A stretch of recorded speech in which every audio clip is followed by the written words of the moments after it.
कि मेरा पानी उतरता देख किनारों पर घर ना बसा लेना, मैं समंदर हूं फिर वापस लौट कर आऊंगा।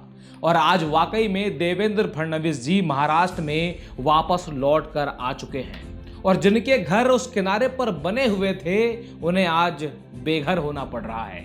साथियों, महाराष्ट्र के नए सीएम के तौर पर देवेंद्र फडणवीस जी ने आज शपथ ग्रहण कर लिया है और साथ में डिप्टी सीएम एकनाथ शिंदे जी और साथ में उनके अजीत पवार जी। तो साथियों, जो पहले सीएम हुआ करते थे अब वो डिप्टी सीएम हो चुके हैं। हालांकि इसके पहले भी ऐसा ही कुछ हुआ था, जो पहले सीएम हुआ करते थे वो डिप्टी सीएम भी बने थे। तब उन्होंने कहा था कि मैं समंदर हूं फिर वापस लौट के आऊंगा और वाकई में आज समंदर भावकाल लेकर वापस लौटा है महाराष्ट्र की पावन धरा पर। चेहरे कुछ के खिले हुए हैं और कुछ के मुरझाए हुए हैं। हालांकि इसके पीछे एक बहुत बड़ी गाथा है। आइए इस वीडियो की शुरुआत करते हैं। मैं हूं आप सभी का यारों का यार देव पवार और आज हम बात करने वाले हैं महाराष्ट्र के नए सीएम को लेकर। किसको क्या मिलने वाला है, कैसे मिलने वाला है, क्या मिलेगा क्या नहीं मिलेगा, बहुत सारे विषय पर आज चर्चा होनी है। लेकिन उससे पहले आइए हम कुछ मुख्य बातों पर नजर डालते हैं। साथियों, शिंदे साहब के चेहरे और उनके शब्दों को सुनकर ऐसा लग रहा है कि महाराष्ट्र में सरकार तो बन गई है लेकिन गठबंधन के बीच कुछ ठीक नहीं बन रही है और बीजेपी के चाणक्य कहे जाने वाले अमित शाह जी के दिमाग में क्या कुछ चल रहा है अभी ये भी समझना बाकी है। जिस तरह से महाराष्ट्र में राजनीतिक दलों में पद और प्रतिष्ठा को लेकर अंदर अंदर उथल पुथल चल रही थी, उसकी वजह से अब शिंदे जी को एक और डर सताने लगा है कि जो हाल उद्धव ठाकरे का हुआ था कहीं वो मेरा भी ना हो जाए। और यही डर अजीत पवार को भी सता रहा है कि जो हाल शरद पवार का हुआ था चाचा जी का कहीं वो मेरा भी ना हो जाए। क्योंकि बीजेपी ने महाराष्ट्र में अपनी चाणक्य नीति से एनसीपी और शिवसेना के साथ क्या किया है ये आप भली भांति जानते हैं। साथियों, बीजेपी की शर्तों को मानना शिंदे और अजीत पवार जी की मजबूरी थी। अगर नहीं मानते तो भी सरकार बनती और अगर मान गए तो भी सरकार बन चुकी है।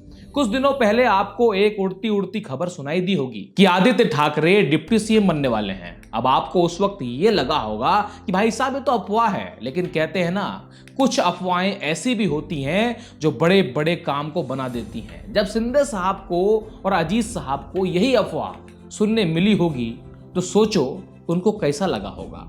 यही कि उद्धव ठाकरे जी जो हैं अपने 20 विधायकों के साथ में बीजेपी को साथ देने के लिए जा रहे हैं और यही अफवाह बीजेपी के कुछ चाणक्य जानबूझकर फैलाते हैं ताकि सामने वाली पार्टी को यह एहसास हो जाए कि आपके बिना भी हम सरकार बना सकते हैं, हमारे पास में उसका विकल्प है। और बीजेपी ने इस सरकार में मजबूरी में कोई भी फैसला नहीं लिया है, आप इस बात को याद रखिएगा। अगर किसी ने मजबूरी में फैसला लिया है तो वो है शिंदे साहब और अजीत पवार साहब। अब मैं आपको यही बात उदाहरण के तौर पर समझाता हूं। जब भी लड़की माँ बाप के घर को छोड़कर किसी लड़के के साथ में भागती है तो चाहे उसकी जिंदगी में कितना भी दुख क्यों ना आ जाए, वो अपने माँ बाप के घर आने से बहुत डरती है। चाहे फिर उसका पति प्यार करे या फिर पिटाई, रहना तो ससुराल में ही पड़ेगा। ठीक उसी तरह अभी अभी उद्धव ठाकरे की पार्टी से तीर कमान लेकर शिंदे साहब निकले हैं और वैसे ही घड़ी के साथ में समय को बदलने के लिए अजीत पवार साहब भी निकले हैं, जो पूरे चुनाव में कांग्रेस को भला बुरा कहते आ रहे हैं, यहां तक कि अपने चाचा को भी नहीं छोड़े। तो उनके पास वापस जाना असंभव है। और ऊपर से अमित शाह जी, इनकी राजनीति जो है एकदम अलग ही चलती है। जब तक महाराष्ट्र में सरकार बन नहीं गई, अमित शाह जी शिंदे जी को फोन लगाकर पूछते थे और शिंदे जी तबीयत कैसी चल रही है। अब जैसी भी चले भाई, जब मोटा भाई पूछ रहे हैं तो मुस्कुराकर कहना ही पड़ेगा ठीक चल रही है भाई साहब, ठीक चल रही है। हालांकि बीजेपी का मकसद अब पूरा हो चुका है। शिंदे साहब और अजीत पवार साहब डिप्टी सीएम बन तो गए हैं लेकिन इनके पतन की कहानी भी अब शुरू हो गई है। अब कैसे हुई है मैं आपको समझाता हूं। देखिए दोस्तों, इंसान अगर कुछ छोड़ता है तो कुछ अच्छा और बेहतर पाने के लिए छोड़ता है, लेकिन कभी कभी दाव उल्टा भी पड़ जाता है। क्योंकि अमित शाह जी ने जो है इनके लिए कुछ और सोच रखा था शायद, और आज इन्हें मालूम भी हो गया होगा। आपको मालूम हुआ होगा कि शिंदे साहब बीमार हो गए थे। इनके बीमार होने की मुख्य वजह शायद ये भी हो सकती है कि जो मेरे अंडर पर डिप्टी सीएम के तौर पर काम कर चुके हैं, अब मैं उनके अंडर पर डिप्टी सीएम के तौर पर काम करूंगा, मुझे करना पड़ेगा। लेकिन बाबू भैया, ये तो राजनीति है और राजनीति भी एक खेल की तरह होती है। अब क्रिकेट को आप ले लीजिए, कभी कभी कोई प्लेयर पिच में खड़ा होकर बाउंड्री पे बाउंड्री मार रहा होता है, लेकिन कभी कभी वही प्लेयर ग्राउंड में खड़ा होके उसी बाउंड्री को रोक रहा होता है। ठीक उसी तरह शिंदे साहब पहले सीएम की कुर्सी पर बैठा करते थे, अब उसी कुर्सी पर देवेंद्र फडणवीस साहब को बैठा देखकर सिर्फ और सिर्फ आप परेशान हो सकते हैं, बाकी आप कर कुछ नहीं सकते।